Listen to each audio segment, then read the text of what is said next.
আমি অসম জাতীয় পৰিষদ দলৰ এটা দল আমাক পঠিয়াইছে কেন্দ্ৰীয় সমিতিয়ে বিটিআৰ নিৰ্বাচন সম্পৰ্কে পৰ্যালোচনা কৰিবৰ কাৰণে আজি আমাৰ পৰ্যালোচনা সভা অনুষ্ঠিত হৈ যায় আৰু পৰ্যালোচনা সভাত আমাৰ দলৰ উপসভাপতি মানিক বড়ো ডাঙৰীয়া, দলৰ উপসভাপতি আমাৰ ৰমেন্দ্ৰ মল্ল বেজবৰুৱা ডাঙৰীয়া, দলৰ আন এগৰাকী সম্পাদক গিৰীন তালুকদাৰ আৰু ৰাজ্যিক কাৰ্যনিৰ্বাহক সদস্য হেমন্ত হালৈ আৰু মই নিজে আহ্বায়ক চিত্তৰঞ্জন বসুমতাৰী আমি উপস্থিত থাকোঁ। বিচাৰিছোঁ যে অসম জাতীয় পৰিষদ দলে যিসকলৰ লগত আমাৰ বিৰোধী শক্তি আছে সেই বিৰোধী শক্তিটো আমি ঐক্যবদ্ধভাৱে আমি যুঁজা আমি তাত একমত আছোঁ। তাৰ লগে লগে আমি তেওঁলোকৰ লগত আলোচনা কৰিম আৰু যিসকলে বিজেপি বিৰোধী স্থিতি গ্ৰহণ কৰিব তেওঁলোককো আমি লৈ পেলাই আমি একেলগে আগবঢ়া চিন্তা চৰ্চা কৰিছোঁ। গতিকে সেইবিলাক আলোচনাৰ বিষয় আহিব, নিশ্চয় অনাগত দিনত এই বিষয়ে আমি আপোনালোকে জনাব পাৰিম।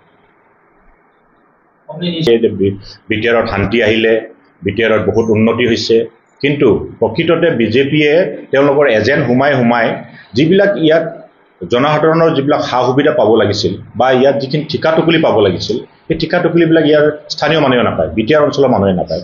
সৰহসংখ্যক যিবিলাক ঠিকা টুকুলি, যিবিলাক পুঁজি, এই পুঁজিবিলাক নিৰ্দিষ্ট বাহিৰাগত ব্যক্তিসকলে ইয়াত তেওঁলোকে লুণ্ঠন চলাই আছে নিয়োগ কৰি পেলাই। গতিকে সেইটো বন্ধ হ'ব লাগে। তাৰ লগে লগে আৰু যিবিলাক পুঁজিপুতি আনি পেলাই বিজেপিক শোষণ কৰা নীতি বনাইছে, বিজেপিয়ে বিটিআৰক শোষণ কৰা যিটো নীতি বনাইছে তাক ৰাইজক আমি সজাগ কৰিবৰ কাৰণে আহিছোঁ আৰু তাৰ লগে লগে নিৰ্বাচনত আমি যাতে এই গোটেই বিষয়টো ৰাইজে যাতে সজাগ আৰু সচেতন হৈ বিজেপিক প্ৰতিহত কৰাৰ ব্যৱস্থা হাতত লৈ তাৰ কাৰণে আমি এটা বনাইছোঁ।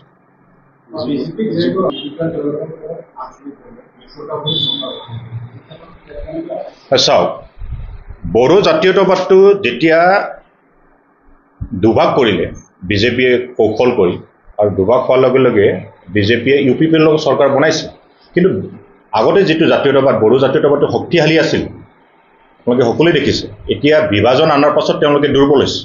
এতিয়া তেওঁলোকে বিজেপিয়ে যেনেধৰণে কয় তেনেধৰণে চলিব বিচাৰিছে।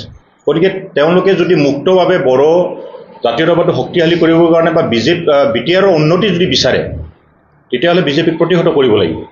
মূল কথাটো এইটো। কিন্তু এতিয়া যিহেতু চৰকাৰ দিছপুৰত UPPL আৰু বিজেপি চৰকাৰ চলাই আছে, আমি তাত দেখি পাইছোঁ যে প্ৰমোদ বড়ো ডাঙৰীয়াই নিজে একো সিদ্ধান্ত ল'ব নোৱাৰে আৰু সেই ল'ব নোৱাৰা কাৰণটো হ'ল বিজেপি গোটেই জাতীয়তাবাদটো নিষেধ কৰিবৰ কাৰণে তেওঁলোকে ষড়যন্ত্ৰ কৰিছে, অভিসন্ধি ৰচিছে আৰু যিখিনি তেওঁলোকে UPPLৰ পৰা যিখিনি প্ৰতিনিধিত্ব কৰি পেলাই তেওঁলোকে দিছপুৰত ৰাখিছে তেওঁলোকে আপোনালোকে চাব তেওঁলোকে কোনো ধৰণৰ সিদ্ধান্ত ল'ব নোৱাৰে। প্ৰমোদ বড়ো ডাঙৰীয়াই নিজে সিদ্ধান্ত ল'ব নোৱাৰে। গোটেই যিবিলাক পুঁজি আহে পুঁজিত ভাগ বিজেপিয়ে লৈ যায়, দিছপুৰত থাকি আহে আৰু যিবিলাক পুঁজি ইয়াত আবণ্টন হয় পুঁজিবিলাক যেতিয়া ঠিকা টুকুলি হয় এই ঠিকা টুকুলিবিলাক ইয়াৰ স্থানীয় মানুহে নিদিয়ে। যিমান ডাঙৰ ডাঙৰ পুঁজি ইয়াত আবণ্টন হয়, যিমান ডাঙৰ ডাঙৰ ঠিকা ওলায় চব দিছপুৰৰ পৰা শোষণ কৰাৰ ব্যৱস্থা কৰিছে। গতিকে মই ভাবোঁ যে এটা গোটেই বড়ো জাতীয়তাবাদটো শক্তিশালী কৰিবলৈ হ'লে প্ৰমোদ বড়ো ডাঙৰীয়াও বা UPPLও বা BPPও তেওঁলোকে এটা চেষ্টা ৰাখিছে যদিও আজি বিজেপিৰ আগ্ৰাসনত তেওঁলোকে দুৰ্বল হৈ গৈছে।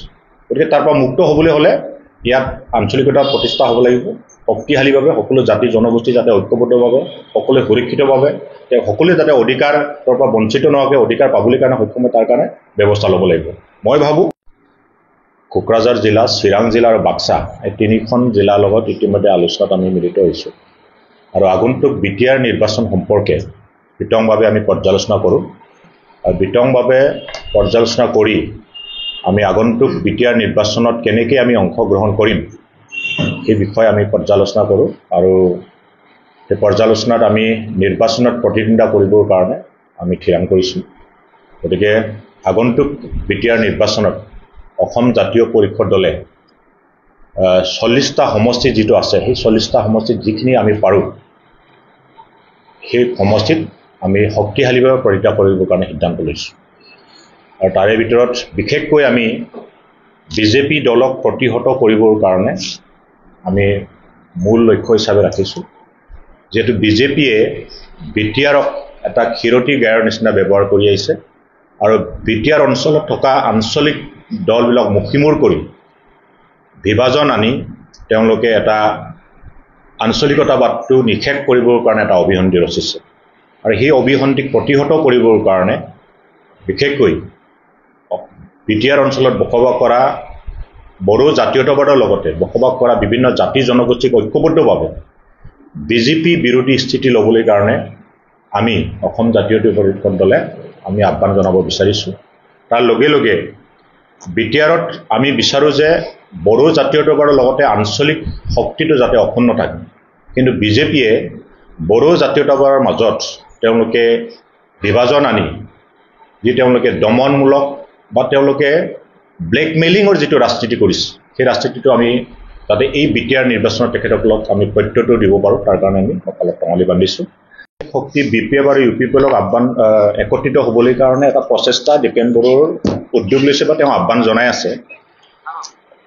একত্ৰিত হৈ বা হয় বা নহয় সেইটো কথাটো সুকীয়া কথা, কাৰণ দুইটা এটা আঞ্চলিক দল, দুইটাই বড়ো জাতীয়তাবাদৰ বিশ্বাসী, দুইটাই এটা আঞ্চলিক দল। আৰু আঞ্চলিক দল হিচাপে আমাৰ কথাটো হ'ল দুইটা মিলি একত্ৰিত হৈ বিজেপিক প্ৰতিহত কৰাটো পাৰিবনে নাই।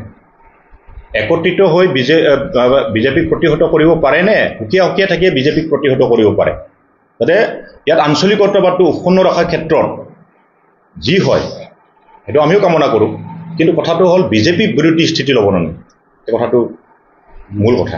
গতিকে ৰাইজে বিচাৰিছে যে বিজেপিৰ পৰা শোষণটো মুক্ত হ'ব লাগে। তেওঁলোকে এনে দেখাওঁতে বহুত ধৰণৰ তেওঁলোকে বিটিআৰত শান্তি হৈছে, অসমত শান্তি হৈছে কৈছে, শান্তিৰ নামত যদি লুণ্ঠন হৈ থাকে সেইটোতো কোনো গ্ৰহণ নকৰে।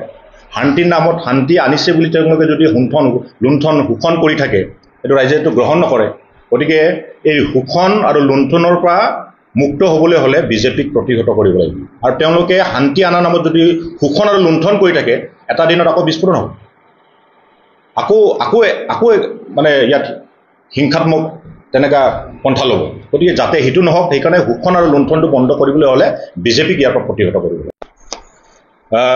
অসম জাতীয় পৰিষদলে বিশেষকৈ বিটিআৰৰ জনসাধাৰণৰ যিটো আশা আকাংক্ষা যিটো পূৰণ হ'ব লাগে, যেনেকৈ উপেন্দ্ৰনাথ ব্ৰহ্মই যি বড়োসকলৰ সমস্যাৰ লগতে আন জনগোষ্ঠীসকলকো লৈ পেলাই লিভ এণ্ড লেট লিভ এটা শ্লোগানেৰে সকলোকে ঐক্যবদ্ধভাৱে এটা সুন্দৰ এটা শক্তিশালী জাতীয়তাবাদ গঠন কৰিবলৈ বিচাৰিছিল, সেই সপোনটোত এটা হেঙাৰ হৈ পৰিছে। আজি ইয়াত বড়ো জাতীয়তাবাদটো দিনে নিশাই দুৰ্বল কৰিবৰ কাৰণে বিজেপি দলে অহৰহ চেষ্টা কৰিছে, আৰু বিটিআৰলৈ অহা যিবিলাক আঁচনি, যিবিলাক পুঁজি, সেই পুঁজিবিলাকত তেওঁলোকে কেন্দ্ৰীয় পুঁজিবিলাক বিটিআৰৰ পৰা কাঢ়ি নি তেওঁলোকে দিছপুৰৰ পৰা চালনি কৰি তেওঁলোকৰ মানুহ নিয়োগ কৰি তেওঁলোকে কেৱল লুণ্ঠনৰ এটা অভিসন্ধি ৰচিছে।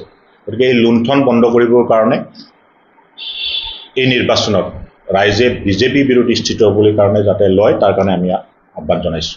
তাৰ লগে লগে অসম জাতীয় পৰিষদ দলে য'ত বিজেপিয়ে খেলিব বিশেষকৈ সেই সমষ্টিবিলাক আমি লক্ষ্য কৰি আমি তাত প্ৰতিনিধিত্ব কৰিবৰ কাৰণে আৰু বিজেপিক উৎখাত কৰিবৰ কাৰণে আৰু বিজেপিক প্ৰতিহত কৰিবৰ কাৰণে আমিও নিৰ্বাচনত অংশগ্ৰহণ কৰিব বিচাৰিছোঁ। বিটিআৰ অঞ্চলৰ নিৰ্বাচনটো সুকীয়া, এছেম্বলি নিৰ্বাচনটো সুকীয়া থাকিব পাৰে, কিন্তু আমি বিচাৰোঁ যে বিজেপিক প্ৰতিহত কৰাটো মূল লক্ষ্য। আমি ইউপিপিএলকো আমি আহ্বান জনাম, তেওঁলোকে যদি বড়ো জাতীয়তাবাদটো শক্তিশালী কৰিব বিচাৰে বা বিটিআৰৰ যদি প্ৰকৃত উন্নতি বিচাৰে তেতিয়াহ'লে বিজেপিৰ পৰা মুক্ত হ'ব লাগিব।